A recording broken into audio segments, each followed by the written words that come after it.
Democrats head south of the border. I'm Kevin Cirilli. It's time for the Daily Debrief. Let's get right to it. Ukrainian President Volodymyr Zelensky is set to visit the White House as Congress remains gridlocked over a supplemental aid package. The White House is asking for $61 billion in additional funding to support Ukraine, in addition to other funding for Israel and Taiwan. Republicans are pressing for significant policy changes at the U.S.-Mexico border to stop illegal immigration. Meanwhile, Republican Senator J.D. Vance of Ohio told CNN over the weekend that Ukraine will likely, quote, cede some territory, end quote, to Russia when the war ends. House Republicans will take the first step this week in advancing a potential impeachment case against President Biden. House Speaker Mike Johnson says that the vote in the House to formalize an impeachment inquiry will come this week. Formalizing the impeachment inquiry would heighten the investigation around Biden and his family's business dealings. But the vote is not, and I want to underscore this, it is not a vote to impeach President Biden this week. It's just a vote to launch an official inquiry that sets up the process for likely early next year, I'm hearing, should they move forward with this. But Johnson can only lose a handful, like 3 or 4 votes, in order to secure the inquiry.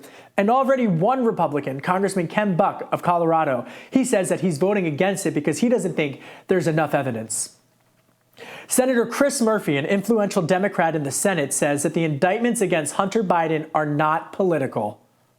I think it's legally justified. I think this is a very troubled individual who has done things that are worthy of prosecution. And so I look forward to that case continuing. I think the president's son was indicted last week in California amidst allegations that he didn't pay his taxes, among other charges. Former President Donald Trump says that he will not testify in a New York City fraud case. He announced the legal move on an ultra-conservative social media platform known as Truth Social. Trump wrote that he has, quote, already testified to everything and have nothing more to say other than that this is a complete and total election interference, Biden campaign witch hunt.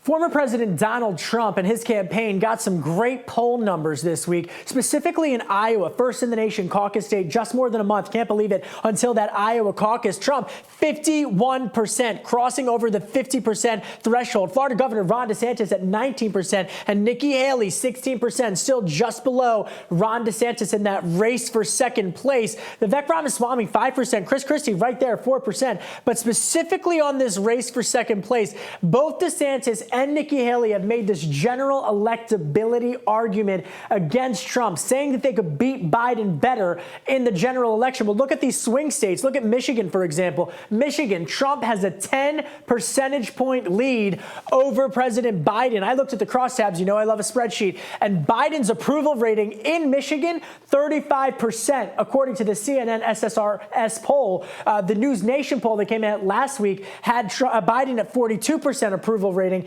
8% still undecided. Trump dominant in that Michigan state. Now let's look at Georgia. Georgia, another crucial state like Michigan that Biden won in 2020, flipping it back from the Republicans after Trump won it from Clinton in 2016. 49% Trump in Georgia, 44% for President Biden in Georgia. Significant, again, another battleground that Trump is leading in, a state, mind you, where he was indicted in Georgia. That trial, according to District Attorney of Fulton County, Fani Willis, she wants to have it August 5th, just a week or so after that Republican convention. But so far, those indictments not making an impact at all for the Trump campaign in the primary nor in the general election battleground states.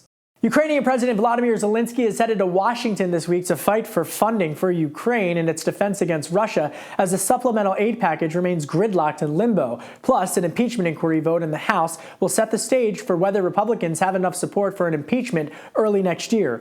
Joining me now with the latest is The Hill's Al Weaver. Al, do Republicans have enough vote for their impeachment inquiry? They quite possibly do. I mean, it's one of the old adage that they have it until they don't. Right now, only one Republican has come out and said that they're not on board with this. As you mentioned, it was Ken Buck of Colorado. But, Oversight Committee Chairman James Comer, Jim Jordan, they believe that they have the votes. They're confident that they're there and that they can move this process along. They've won a bunch of moderates who people thought could be on the fence on this. So the momentum is in their direction.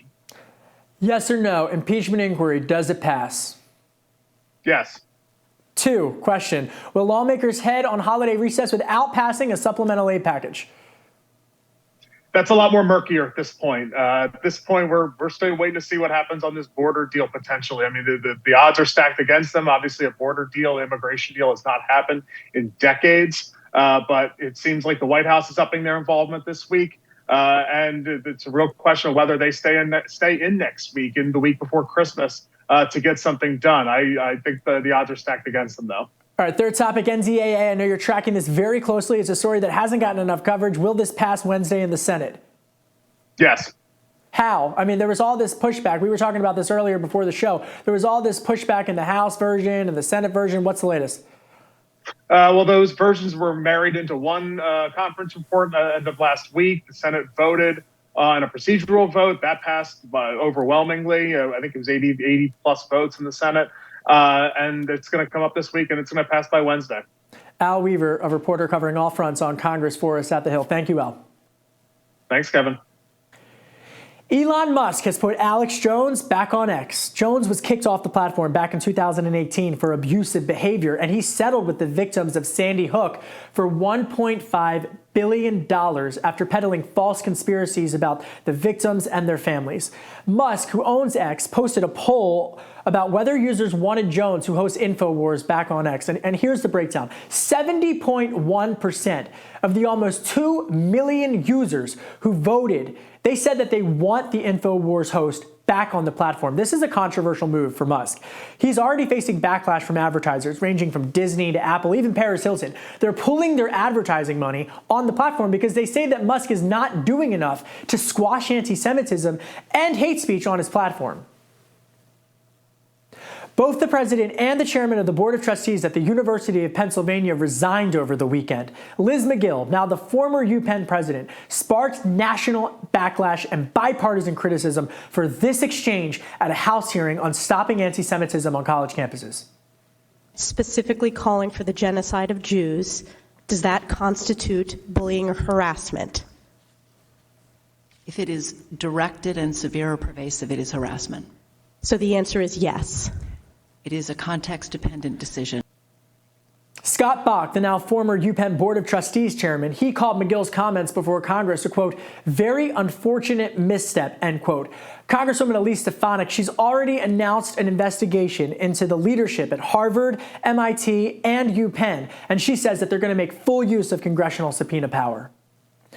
A group of Democrats went south of the border over the weekend to meet with the leaders of Guatemala and Honduras to discuss migration.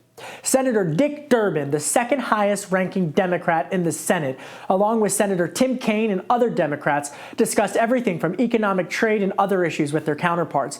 Kaine, he posted on X after the meetings, and he said that lawmakers were meeting with these officials to find solutions on, quote, issues like migration and transnational crime.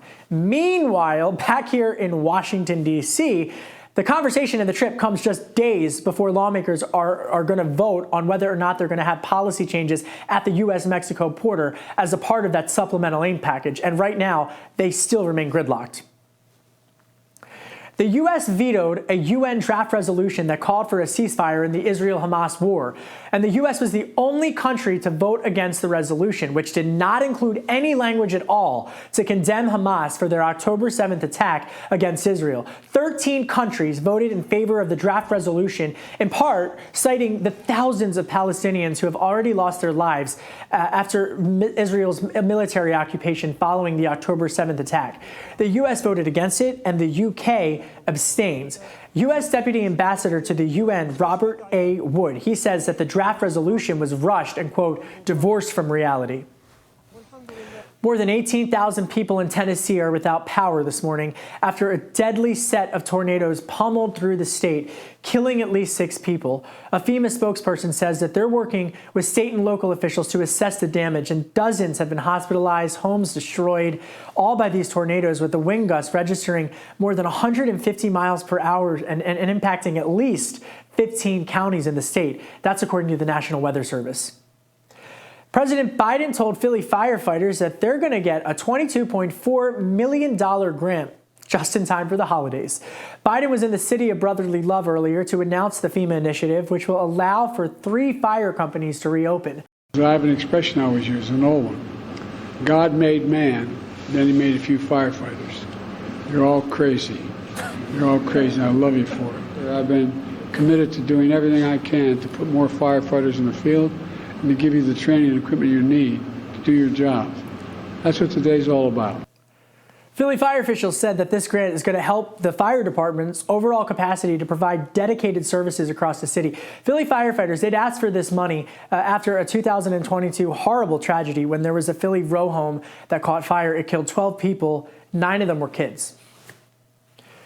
The Barbenheimer summer is taking center stage at the Golden Globes. You remember this? Did you see Barbie? Did you see Oppenheimer? I actually did not see either. I am not a big movie person unless it's an action movie. But the blockbusters beat out all the other contender top nominations, with Barbie getting 9 total nominations. Oppenheimer came in a close second with 8 nominations. Succession, have you heard about it? It's about the media. It's an HBO show, and it topped the television category with 9 nominations. Everybody's telling me to watch that show. I honestly, I've never watched it. Are you team Barbie? Are you team Oppenheimer? Did you watch Succession? Let me know in the comments. I will read the comments. That's it for today's Daily Debrief. I'm Kevin Cirilli. Be sure to like, share, and subscribe to The Hill's YouTube channel. And come on back right here for the intersection between politics and policy.